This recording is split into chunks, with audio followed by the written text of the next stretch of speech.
Welcome to another edition of the Dementia Care Partner Talk Show. Now, here's dementia care expert Teepa Snow and your host, Greg Phelps. Hello and welcome to the Dementia Care Partners podcast. I'm your host, Greg Phelps, and joining me once again is Teepa Snow, dementia care expert. And okay, so you're an expert. You got all this knowledge. What if people aren't listening sometimes? I mean, you've got some training, you've got some consultations that you can do. Is there a group out there that, if we could grab them by the ear and say, here, you need to know this? Who would that be? How can we do it? How can we help? Well, I would think it would be the policymakers first. Keep making policies. One must ask, guys, you want more staff, but have you checked to see that there aren't enough staff already? When you're wanting more staff and you're saying we need more staff to meet criteria, it's like, agreed. How do we get those staff? Well, you've got to make it something people want to do. So how do we do that? Well, now we move to educational settings. And are we preparing people for the work they're going to be asked to do?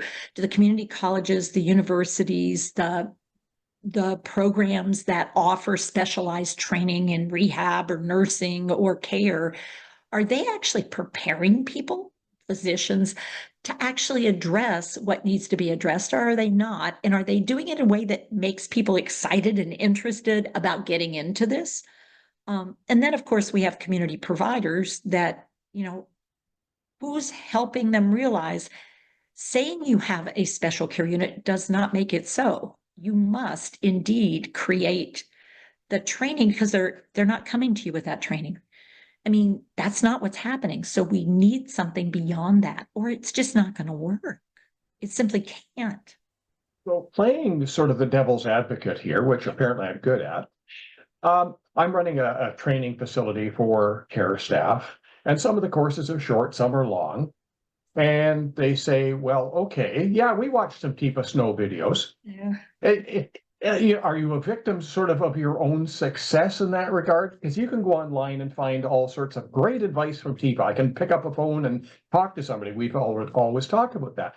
Are you sort of a victim of people thinking they know what they don't know, or? Yeah, I mean, we think with a little awareness, we can take on the world, and a little awareness, just like a little knowledge is a dangerous thing.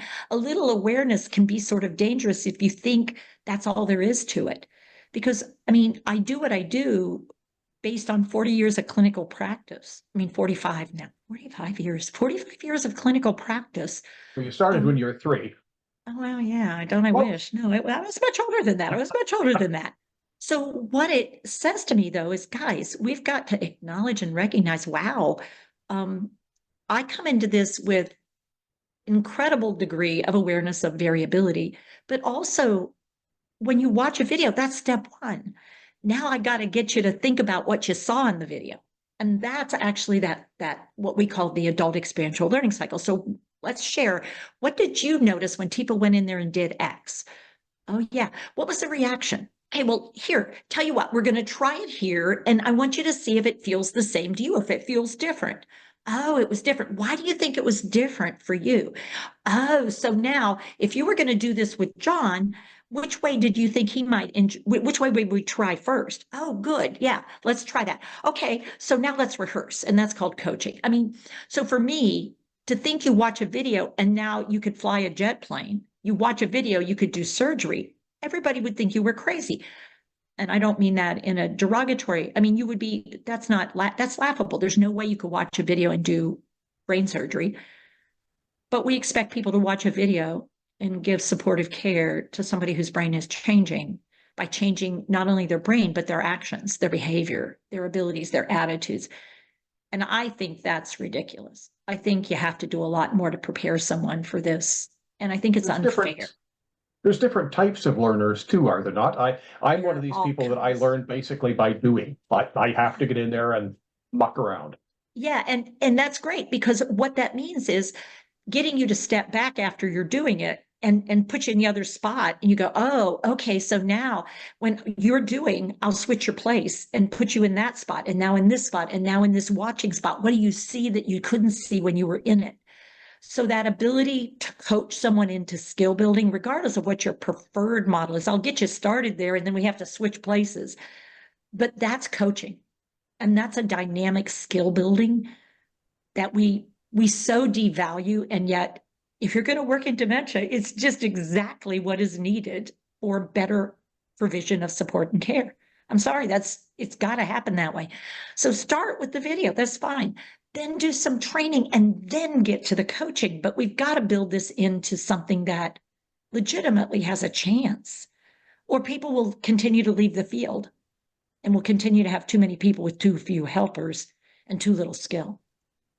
COVID, as bad as it was also a learning opportunity for positive approach to care. You adapted and you were still able to get the message out. So you don't have to fly Teepa in necessarily. We'd love you to, but you've adapted. You've learned how to do things on a broader scale.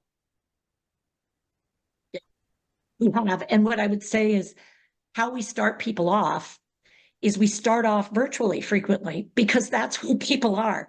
We do things online. We do our champion courses. We do the Care Partner Support Series. We offer opportunities where people are.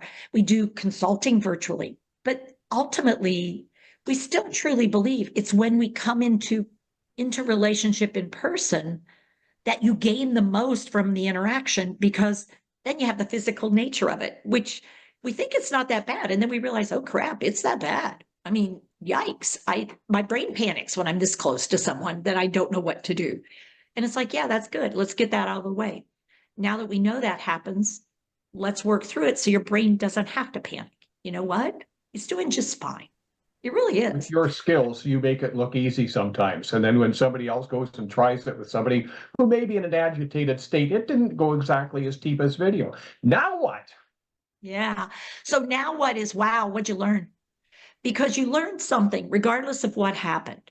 So it didn't go the way you thought it would go. Talk to me about that. And so that's that coaching again. We're back to coaching. We're back to training. And the only way to bring a team online is to become skilled yourself beyond where you are. I mean, I truly believe we've got to build teams that really appreciate this, because I've done the Lone Ranger thing. It's great. I go in, it looks magic, but it doesn't change people's lives. It does for that moment, but it doesn't change what happens in the long run. And that's what we need. We need care. Do you have a whole list of all of the different training things on your website, or is it better to pick up the phone and talk to a consultant? Oh, it's so much better to pick up the phone. You should pick up the phone. You should do a text, or you should do an email that says, oh, I want to talk to somebody. You want to have those conversations. You've got to have them because you want to be in the right space at the right time for you. And we believe there is a right place and a right time for you. I don't know what it is until we have a conversation. Teepa, thank you very much. Thank you, Greg. You've been listening to the Dementia Care Partners podcast. For more information, go to teepasnow.com.